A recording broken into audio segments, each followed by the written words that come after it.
Laymen's evangelical fellowship స్థాపకులు దానియేలు గారు 1955వ సంవత్సరం డిసెంబర్ 21వ తేదీన చేసిన ప్రసంగము. మలాకి గ్రంథము 4వ అధ్యాయం 2వ వచనము. అయితే నా నామమందు భయభక్తులు గలవారగు మీకు నీతి సూర్యుడు ఉదయించును, అతని రెక్కలు ఆరోగ్యము కలుగజేయును గనుక మీరు బయలుదేరి క్రొవ్విన దూడలు గంతులు వేయినట్లు గంతులు వేయుదురు.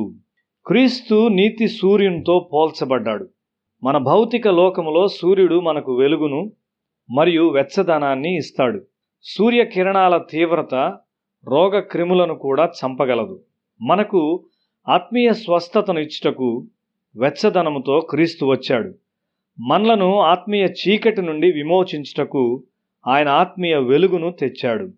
భూమి మీద సమస్త శక్తి కొరకు భౌతిక సూర్యుడు బాధ్యుడు. భూమి మీద మనం పొందుకునే ఏ ఆత్మీయ వెలుగైనను లేక ప్రకాశమైనను అది నీతి సూర్యుడైన క్రీస్తు వలనే కలుగును.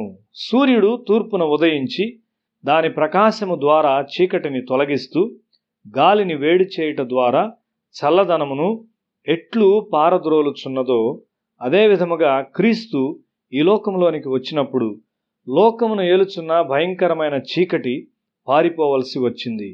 షద్రక్, మేషక్, అబేద్నెగోలను క్రీస్తు ప్రకాశింపజేసి నెబుకద్నెజరు అగ్నిగుండము నుండి వెనుకకు లాగకుండా వారితో కూడా స్వయంగా అగ్నిలో ఉన్నాడు. ఆత్మీయ ప్రకాశత నిత్యుడైన క్రీస్తు నుండే వచ్చును. క్రీస్తు బోధ యొక్క ప్రభావము లోకమంతటి మీదకు వచ్చింది. యేసును బంధించి తీసుకుని రమ్మని పంపబడిన ఆనాటి అధికారులు ఆయన్ను బంధించకుండా తిరిగి వెళ్ళి ఆ మనుష్యుడు మాట్లాడినట్లు ఎవడును ఎన్నడును మాట్లాడలేదు అని చెప్పినట్లు యోహాను సువార్త 7వ అధ్యాయం 46వ వచనంలో చూస్తున్నాం. ఇండియాలో హిందూ మతం స్వయంగా సంస్కరించుట ప్రారంభించింది.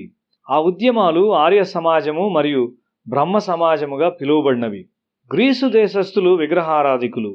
అయితే క్రీస్తు వచ్చిన 200 సంవత్సరాల్లో వారి మతపరమైన నిర్మాణము విచ్ఛిన్నమగుట ప్రారంభమైంది. అవి క్రైస్తవ్యముతో కలిసి ఉండుటకు ఎన్నో సంస్కరణలు చేసి చివరకు ఏమీ లేకుండా పతనమైనవి. క్రీస్తు యొక్క వెలుగు ఇంకా ఇండియాలోని మతాల్లోనికి చొచ్చుకొని పోవుచున్నది. నీతి సూర్యుడు ఉదయించును. ఈ ప్రవచనము ఎంత నిజముగా నెరవేర్చబడినది. చాలా కాలంగా ఎదురుచూచిన మెస్సియా ముందుగా తన ప్రవక్తల ద్వారా తన కిరణములను పంపాడు. క్రీస్తు వచ్చినప్పుడు దేవుని యొక్క పవిత్రమైన వెలుగును తెచ్చాడు.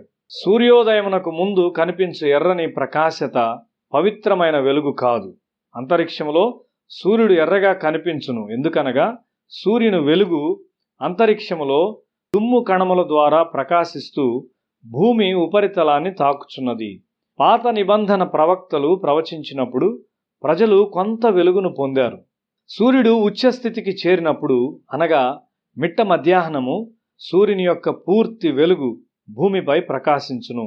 అప్పుడు అదెంతో కాంతివంతముగా ఉండటం వలన మనము సూర్యుని వైపు చూచుటకు కష్టంగా ఉంటుంది. ఆనాటి అవినీతి యాజకత్వము ఆ వెలుగు ముందు నిలవలేకపోయి దాని ముఖము దాచుకొనవలసి వచ్చింది. ఆయన మాటలను లేక ఆయన కార్యములను అది సహించలేకపోయింది. ఆయన్ను చంపుట ద్వారా ఆయన అంతము చేయాలని వారు కోరారు. కానీ ఆయన వెలుగు కిరణములను స్వీకరించిన వారు వాటిని కలిగి ఉన్నారు. బైబిల్లో నిల్వ చేయబడిన యేసు యొక్క మాటలు నేడు కూడా ప్రజలను శక్తిగల వారిగా చేయుచున్నవి. ఈ మాటలు వాటి శక్తిని ఎన్నడూ పోగొట్టుకొనవు. మనము వాటిని ధ్యానించినట్లయితే మన హృదయములలో నీతి సూర్యుడు ఉదయించును.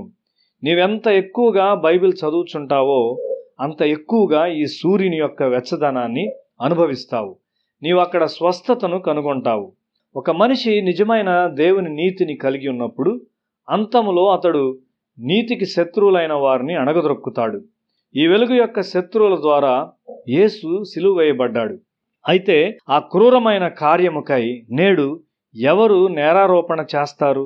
యేసును సిలువకు అప్పగించి నీతికి శత్రువులైన వారు అన్ని తరముల వారి ద్వారా నేరస్తులుగా తీర్చబడుచున్నారు. ఈ నీతి సూర్యుని సన్నిహితముగా వెంబడించు వారిలోనికి స్వస్థత స్వేచ్ఛగా ప్రవహించు.